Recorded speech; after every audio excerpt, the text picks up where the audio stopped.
Hello everyone. हम पढ़ रहे थे chapter number 4 force and pressure. Last video में हमने फोर्स पूरा कर लिया था। दो पार्ट्स में डिवाइडेड है ये चैप्टर फोर्स एंड प्रेशर। तो लास्ट वीडियो में हमने फोर्स पूरा कर लिया था और आज हम प्रेशर पूरा करने वाले हैं। उसके बाद टेक्स्ट बुक एक्सरसाइज और एक्स्ट्रा क्वेश्चंस के बाद हमारा ये वाला चैप्टर भी खत्म हो जाएगा और जो हम नेक्स्ट चैप्टर स्टार्ट करेंगे वो फ्रिक्शन का। तो आज के टॉपिक को पढ़ते हैं प्रेशर। सो प्रेशर क्या होता है? प्रेशर को पढ़ने से पहले हमें पढ़ना होगा थ्रस्ट। What is thrust? तो थ्रस्ट क्या होता है?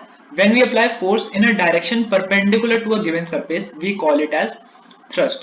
तो थ्रस्ट और फोर्स के बीच में सिर्फ इतना डिफरेंस होता है कि अगर कोई भी ऑब्जेक्ट है, ऐसे हम उस पे ऐसे फोर्स लगा रहे हैं, ऐसे फोर्स लगा रहे हैं, ऐसे फोर्स लगा रहे हैं, तो ये सब तो हो गए फोर्स। अब अगर हम उस पे ऐसे फोर्स लगा रहे हैं, ये क्या है? उसके परपेंडिकुलर है, 90 डिग्री का एंगल बन रहा है ना, ये परपेंडिकुलर है। तो इस केस में जो फोर्स है वो थ्रस्ट बन जाता है। In this case it thrust क्या है? It is a particular case of force. वो एक फोर्स ही है, लेकिन एक गिवन डायरेक्शन में जो परपेंडिकुलर है, जो सरफेस हमें गिवन है उसके परपेंडिकुलर है, उसे हम कहते हैं thrust.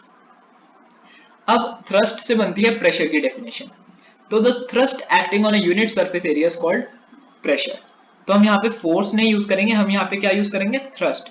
The thrust acting on a unit surface area. Unit surface area मतलब किसी पर्टिकुलर एरिया में, किसी भी पर्टिकुलर एरिया में जो थ्रस्ट लग रही है वो होती है प्रेशर, उसे हम कहते हैं प्रेशर।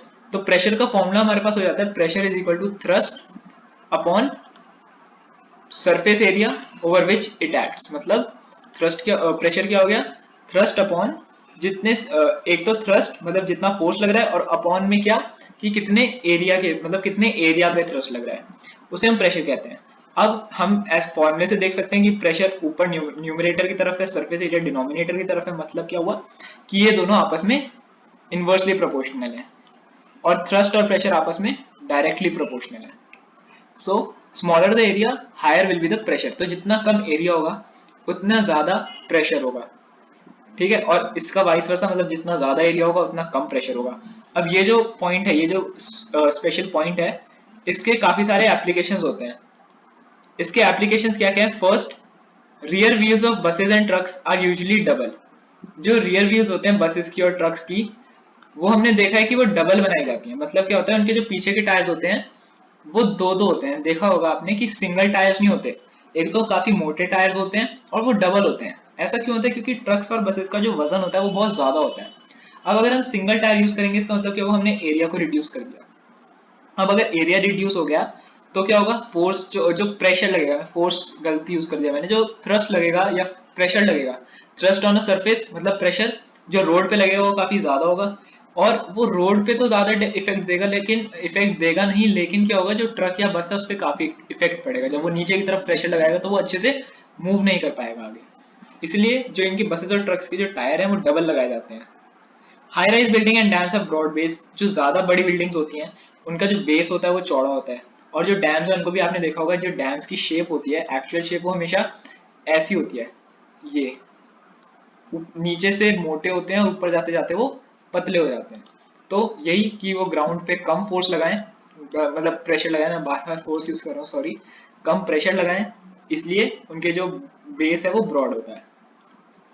टैंक्स और बुलडोजर्स में आपने देखा होगा जो बहुत ज्यादा हेवी व्हीकल्स हैं उनमें कैटरपिलर ट्रैक्स यूज होते हैं, क्योंकि हम उसमें कितने भी टायर लगा लें वो बहुत प्रेशर देगा। सो हम क्या यूज करते हैं? उसमें कैटरपिलर ट्रैक्स यूज करते हैं। कैटरपिलर ट्रैक्स क्या होते हैं? वो जो हमने देखेंगे टैंक के नीचे जो टायर होते हैं उनके ऊपर एक पट्टी बनी होती है मेटल की, उसे हम कैटरपिलर ट्रैक्स कहते हैं। व्हील्स की जगह पे हम उन्हें वो लगाते हैं। और railway tracks are laid down on large size wooden iron sleepers. ये क्या होते हैं? देखें आपने जो पट्टी, ये अगर रेल की ऐसी पटरियां जा रही हैं तो उनके बीच में ऐसे ये वुडन के या मेटल के ऐसे ऐसे लगे रहते हैं। ये एक, ये ऐसे मतलब काफी सारे ऐसे लगे रहते हैं। तो ऐसा क्यों होता है कि ये क्या करते हैं? ये सरफेस एरिया बढ़ा देते हैं ताकि अगर इनके ऊपर से ट्रेन जाए तो ये जो रेलवे के जो मेटल के जो ओरिजिनल ट्रैक्स हैं वो नीचे की तरफ ना धस जाएं। इसलिए हम इनके नीचे ये स्लीपर्स लगाते हैं, इन्हें हम स्लीपर्स कहते हैं। तो ये चार एप्लीकेशन हमने पढ़ लिए उस पॉइंट के। नेक्स्ट हमारे पास ये इट इज इजियर टू, ये भी एक एप्लीकेशन ही है कि जो शार्प नाइफ है उससे हम इजिली चीजें कट कर सकते हैं।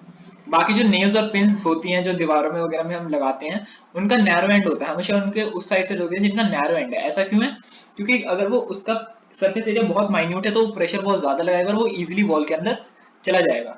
शार्प नाइफ भी इसलिए क्योंकि उसका जो सरफेस एरिया जहां से हम कट कर रहे हैं वो बहुत कम है, तो वो उस सरफेस पे, जिस सरफेस पे हम यूज कर रहे हैं, वो काफी हाई प्रेशर लगाएगा शार्प नाइफ उस सरफेस पे। यहाँ पे हमारा एक टॉपिक खत्म हुआ। सेकंड आता है हमारा liquid pressure. So liquid pressure क्या होता है? The pressure exerted by stationary liquid.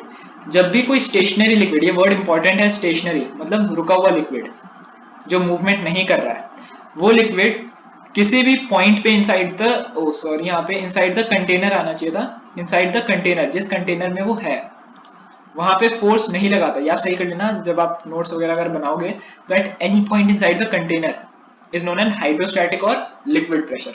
तो वो प्रेशर जो एक स्टेशनरी लिक्विड किसी भी कंटेनर में जिसमें वो रखा हुआ है उसमें जो वो प्रेशर लगाता है उसे लिक्विड प्रेशर कहते हैं। अब उसकी अलग अलग प्रॉपर्टीज होती हैं। फर्स्ट प्रॉपर्टी होती है liquid pressure on the bottom of the container doesn't depend on the area of bottom, it acts perpendicular to the base। इसका क्या मतलब हुआ? जो लिक्विड प्रेशर है बॉटम में, कंटेनर के बॉटम में जो लिक्विड प्रेशर है, और वो लिक्विड प्रेशर क्यों है? उस लिक्विड के वेट की वजह से।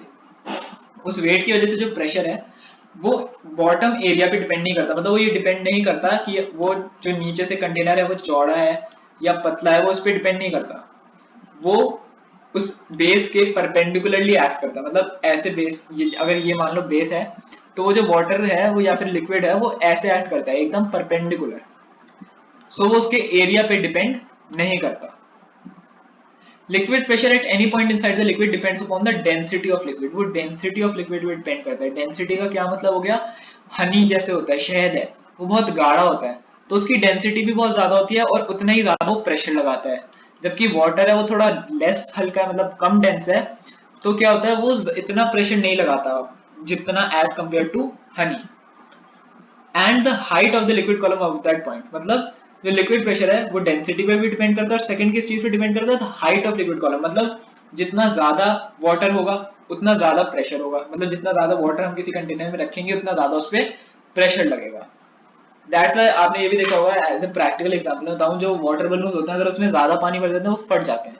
तो दो रीजन होते हैं इसके फटने के, एक तो उसका सरफेस एरिया इतना फूल नहीं पाता और सेकंड ये भी होता है कि अगर हम प्रेशर ज्यादा लगा दें तो वो ऑटोमेटिकली, मतलब अगर हम वाटर ज्यादा भर दें तो ऑटोमेटिकली उनका प्रेशर ज्यादा लगेगा, और जब प्रेशर ज्यादा लगेगा तो of course they will burst.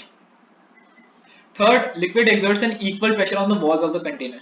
इस वाले पॉइंट का मतलब मैं आपको बताता हूँ कि जैसे ये एक कंटेनर में हमने वाटर फिल कर रखा है, ये एक कंटेनर है, हमने उसके अंदर ऐसे वाटर भरा हुआ है, तो जो वाटर जो फोर्स लगा रहा है इसकी वॉल्स पे वो हर पॉइंट पे इक्वल होगा। मतलब ऐसा नहीं है कि यहाँ ज्यादा है यहाँ कम है फिर यहाँ ज्यादा है, ऐसा नहीं होता। हर जगह इक्वल फोर्स लगाता है वाटर उसकी कंटेनर की वॉल्स पे। An external pressure applied on a liquid in a closed container is transmitted uniformly throughout the liquid। इसका मतलब क्या है कि आप मान लो आपके पास एक सिरिंज है, इंजेक्शन है, आपने उसका नेट अगर अपने हाथ से रोक लिया तो आप जब उसको प्रेस करोगे तो आप देखोगे कि वो नीडल जो है वो अंदर को नहीं जाएगी। ठीक है, अब वो अंदर को नहीं जाएगी तो वो जो प्रेशर है वो प्रेशर पूरे लिक्विड में, जो आप प्रेशर अपने थंब से लगा रहे हो वो पूरे लिक्विड में फैल जाएगा। अगर मैं इसको बना के दिखाने की कोशिश करूं तो मान लीजिए ये आपके पास कंटेनर है, ये ऊपर से बंद है, ये सीरिंज टाइप हो गया एक।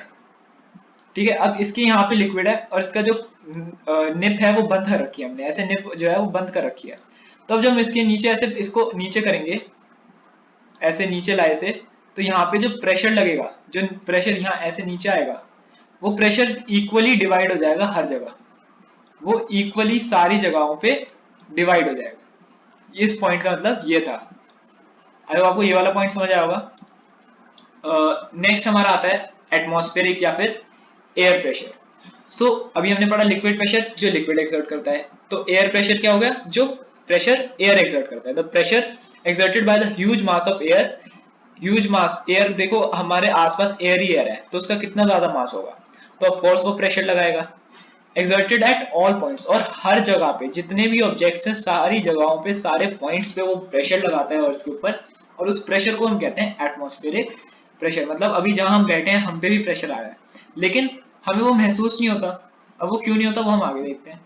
ये रहा, we do not feel this large atmospheric pressure acting on us all the time.